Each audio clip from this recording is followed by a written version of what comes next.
هذا خطأ. تقول عند المصيبة إنا لله وإنا إليه راجعون، لكن عند الشدائد وعندما تريد أن تبدأ بأمر، وإذا كانت لك حاجة وفي مقدمة زواج وفي تأليف كتاب وفي مضيك لأمر، تقول لا حول ولا قوة إلا بالله. والله لو عرف كل واحد منا معنى لا حول ولا قوة إلا بالله لحلت كل مشاكلنا، لأن النبي صلى الله عليه وآله وصحبه وسلم فسرها لعبد الله بن مسعود: لا حول عن معصية ولا قوة على طاعة إلا بالله عز وجل. لا أطيل عليكم، لكن اسمعوا هذه القصة التي حصلت لعوف بن مالك الأشجعي رضي الله عنه وأرضاه، حتى تعرفوا أن هذه الكلمة مثل ما قال عنها ابن القيم الجوزية: تحمل بها الأثقال وتقتحم بها الأهوال ويدخل بها على من يخاف منه. يقول رضي الله عنه وأرضاه: أسر ابنه فجاء إلى النبي صلى الله عليه وسلم فقال: يا رسول الله، إن ابني في الأسر وإنني أشتكي الفقر. لقد أحصى بعض العلماء 40 موطن تقال فيه لا حول ولا قوة إلا بالله.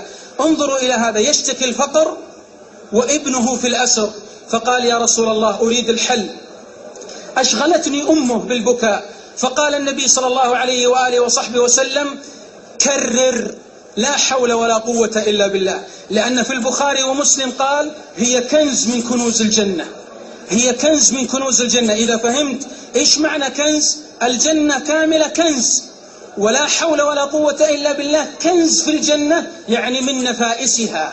فقال: كرر لا حول ولا قوة إلا بالله. رجع إلى زوجته وقال: قالت: ماذا قال لك رسول الله؟ قال: كررا أنت زوجتك لا حول ولا قوة إلا بالله. اجلسوا كم يوم وهم لا حول ولا قوة إلا بالله، لا حول ولا قوة إلا بالله، وهو يعرف إيش معناها.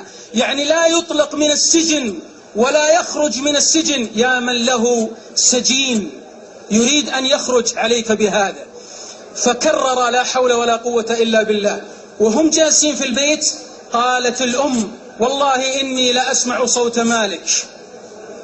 قال الأب: وإله، أين مالك وهو في القد؟ القد يعني القيد، سير من جلد البعير يلزق ييبس حتى يكون أشد من الحديد.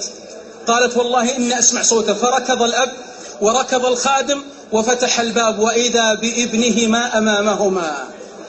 فكيف نجا؟ لما كرر لا حول ولا قوة إلا بالله يقول رضي الله عنه وأرضاه: غفل عني الحارس فخرجت وانكسر القيد، وإذا بي بالرحول، يعني مثل ما نقول، وإذا بالناقة أمامه، فركبها والقوم في غفلة، فمر على مسرحهم فساق 4000 راس من الغنم وأتى بها. قال أبوه: والله لا نأخذ شاة واحدة حتى نأتي إلى النبي صلى الله عليه وسلم. فلما جاءوا إلى النبي صلى الله عليه وسلم قال: هي لك.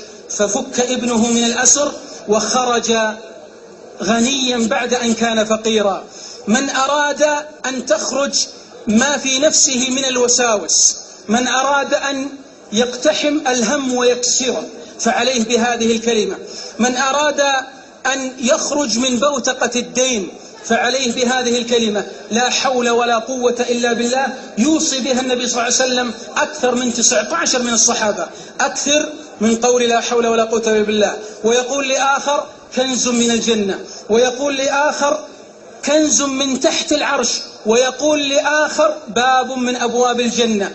أكثر من 19 صحابي يوصيهم النبي صلى الله عليه وسلم بالإكثار من لا حول ولا قوة إلا بالله. لو تأخرت على موعد وقلت لا حول ولا قوة إلا بالله، يعني يا ربي ليس لي حول وليس لي قوة إلا بك إني أصل، والله تصل. من أراد أن يرى بعينه أن الله يسمعه ويراه ويحقق أمره، يشوف إذا في شيء عنده هامة فليكرر لا حول ولا قوة إلا بالله. لكن يريد منك إصرار. لذلك في مسند الإمام أحمد أن النبي صلى الله عليه وسلم: من قال لا حول ولا قوة إلا بالله قال الله جل الله: أسلم عبدي واستسلم.